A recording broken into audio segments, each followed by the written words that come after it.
If there's one thing you can rely on the Japanese to do, it's to iterate to perfection.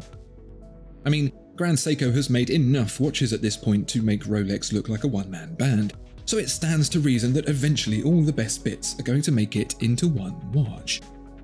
Well, that time has come, and here it is. The Grand Seiko SLGH013. Want to save money on your next watch? The Watchfinder price promise means you'll get the best price. Search Watchfinder to discover more. Let's try and string together all those elements that make this watch such a winner. First, we'll start with the part of a Grand Seiko that Grand Seiko very rarely gets wrong: the dial. Simple, clean, and beautifully executed, unless you just outright don't like the way it looks.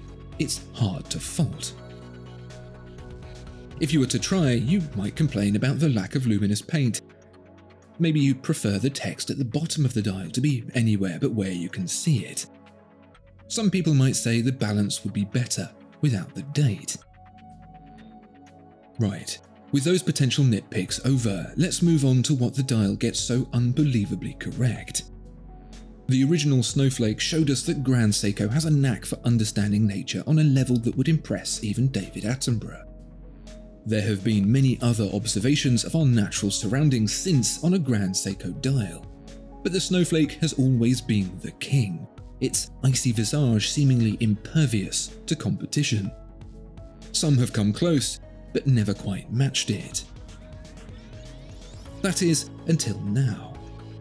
This dial borrows from the Mantuate style we've seen before, reminiscing on the landscape outside the Shizukuishi studio where the mechanical Grand Seiko models are made. But it does something new. This time it captures the melting snow in spring in the region, and if that sounds pretentious, it's not. The dial literally looks like thawing snow. What the Snowflake got so right was depth, and this nails it too. You'd swear if you looked deep enough you'd see a woolly mammoth in there. The ice seems to abound in layers meters thick, so cold you can almost feel the chill radiating off it. Is it better than the Snowflake? I wouldn't stake my reputation on it, but it's certainly close. Very close. Sometimes, even after years of evolution, iteration and revolution, the original is just the best. Grand Seiko has been responsible for making some very beautiful, and some not so beautiful, cases over the years. Whatever you think of them, they could never be accused of being unoriginal. It all started in 1967 when designer Taro Tanaka was tasked with spicing Grand Seiko up a bit. The brand was 7 years old already, but had spent all its efforts on what was going on inside the case in a bid to outsmart the Swiss. Now it was time to give the exterior an identity as well. Tanaka had just the thing, what's now known as the 44GS. 44GS was originally the movement reference for that 1967 watch, but the principle for the case remains the same today as it did then. One single unbroken surface from top to bottom, polished to perfection. Basically, the case edges have the most ridiculously impressive bevel you've ever seen. For designer Nobuhiro Kusagi, recreating that now is as much a pain as it was back then. It may seem simple at first, but that never-ending surface twists and curves in multiple directions at once, which makes polishing it flat very difficult. You see, 1967 was when the watchmakers at Grand Seiko learned lapping, or as they termed it, zuratsu, a word that comes from the Japanese pronunciation of the very expensive lapping machines Grand Seiko purchased in the mid-20th century. If you've ever wondered how Audemars Piguet gets those super crisp, super flat polished facets on the Royal Oak, it's by lapping. Unlike straightforward polishing, lapping is more akin to precision machining than a quick buff job. It's usually employed on smaller surfaces that curve at most in one direction. The 44GS case pushes its capabilities to the very limit. It's so difficult that any refurbishing needed on a 44GS case must be done back in Japan by the people who put it there in the first place. In steel at 40mm across and 11.7mm wide, with 100 meters water resistance, the 44GS case wears like a second skin.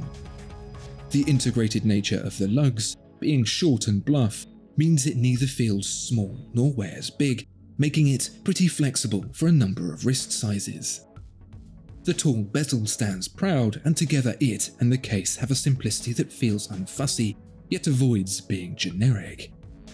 The little details like brushed elements inboard and the multifaceted lug ends are so distinctly Grand Seiko in the best way.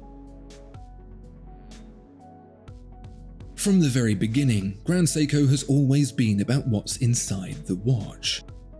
The record-breaking accuracy of its 20th century movements, the mind-bending integration of mechanical and electrical in the spring drive, and now this, the caliber 9S A5. Your eyes will tell you first that it's a very good-looking movement.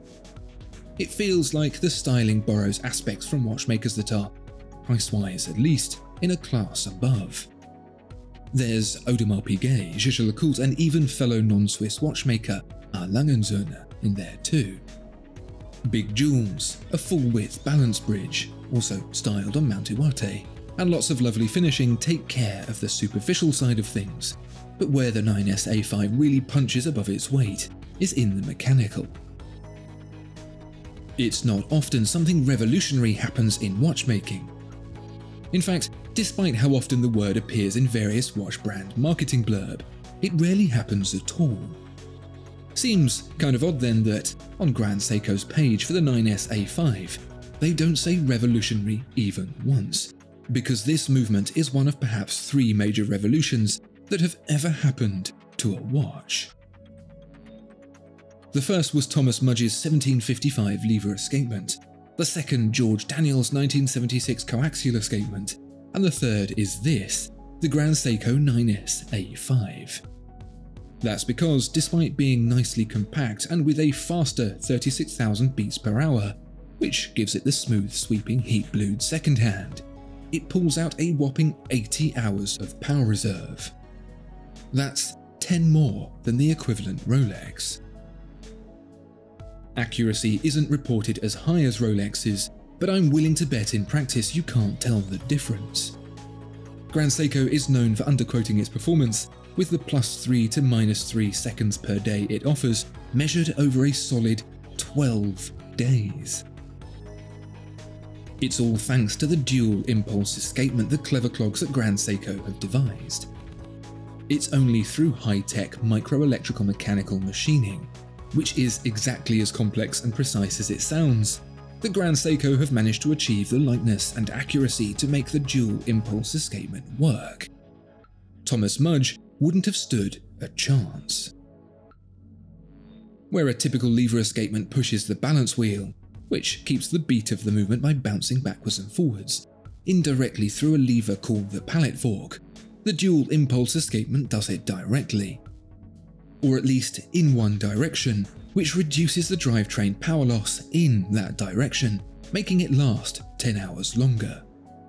I wish I was clever enough to understand it properly. The Grand Seiko SLGH013 is doing so much right. The dial, case and movement have been cherry-picked from Grand Seiko's special reserve, combined together to make a watch that refuses to put a foot wrong. Perhaps the only question mark remains around the bracelet, which, although fine, lacks in adjustability compared to the competition.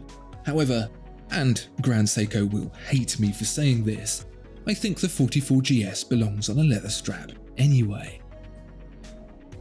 Putting all this finery together doesn't come cheap at £8,000, a fair amount more expensive than we've come to be used to from Grand Seiko. But remember, we're looking at fit and finish that sits more comfortably with Jaeger-LeCoultre than Rolex. In that sense, it continues to represent Grand Seiko's flair for value, even if that is represented further up the ladder here. Overall, that's all the right ingredients mixed all the right way to create a watch that should tick all the boxes for a lot of people. Making an overwhelming amount of different watches has finally paid off. Discover more exceptional watches at Watchfinder. Thank you so much for watching this video. If you enjoyed it, please do consider giving it a like and subscribing to the channel. If there are any watches you'd like to see featured, please let us know in the comments below.